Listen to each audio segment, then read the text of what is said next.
تو اس کائنات کی تدبیر یدبر الامر من السماء الی الارض، کیسے یہ کائنات چل رہی ہے، یہ تدبیر خداوندی ہے، اس کی آپ نے تحقیق کی اور آپ نے علم حاصل کیا، تو یہ بھی دین کا علم ہے۔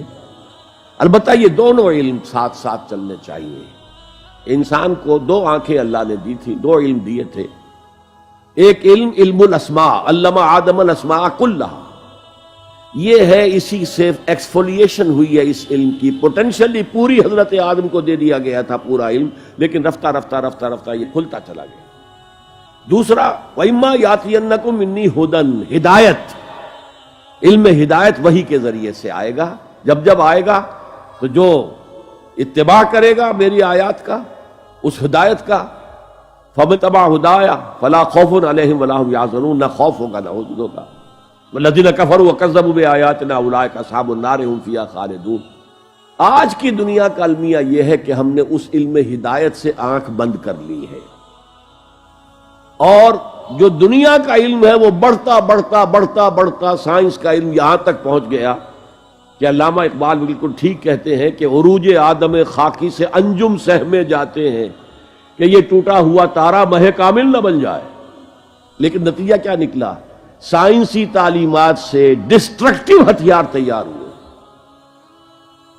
اس سے انسان کے لیے خیر سے بڑھ کر، یہ تو اچھی طرح جان لیجئے، یہ ایٹم بم دونوں کے پاس تھے، کمیونسٹ بلاک کے پاس بھی تھے اور امریکہ کے پاس، اسی لیے سرد جنگ رہی، گرم نہیں ہو سکی، ورنہ ایٹمی جنگ ہوتی۔ اگر جاپان میں گرائے جا سکتے تھے، روس میں کیوں نہ گرائے جاتے؟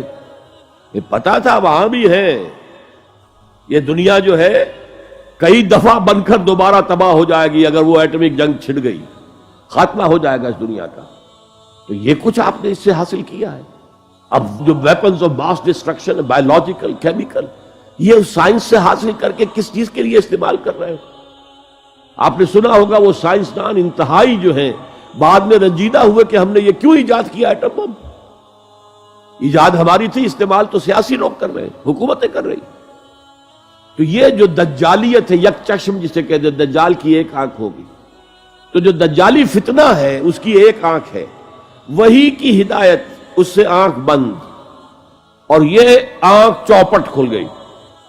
اور واقعہ یہ ہے کہ اس کے نتیجے میں آج انسانیت بڑے خطرناک مرحلے پر آ چکی۔ میں نے تو آپ سے پہلے ہی عرض کر دیا تھا کہ یہ جو جہاد زندگانی ہے یہ جائز ہے، اور ایک مسلمان اس کو کرتا ہے شریعت کے مطابق، تو یہ عبادت ہے۔ القاسم حبیب اللہ، جو محنت کر کے اپنے اپنے بچوں کے لیے رزق فراہم کرتا ہے، وہ اللہ کا حبیب ہے، محبوب ہے، دوست ہے۔